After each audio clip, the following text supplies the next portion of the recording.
বিদায়ী অর্থ বছরে চট্টগ্রাম সমুদ্র বন্দরে রেকর্ড পরিমাণ কন্টেইনার হ্যান্ডলিং হয়েছে।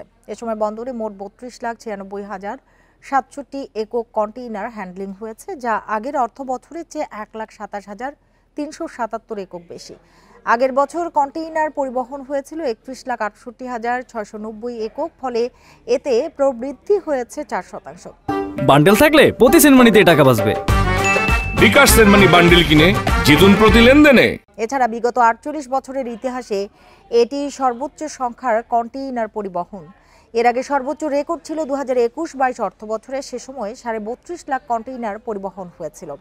কমলাপুর কন্টেইনার ডিপো ও পানগাঁও নৌ টার্মিনাল সহ চট্টগ্রাম বন্দরে ৪টি টার্মিনালে এসব কন্টেইনার পরিবহন হয়েছে। দেশে কন্টেইনার পরিবহনের জন্য ২টি বন্দর রয়েছে। এর মধ্যে চট্টগ্রাম বন্দরেই ৯৯% কন্টেইনার পরিবহন হয়। দাদা, ফাইনাল না,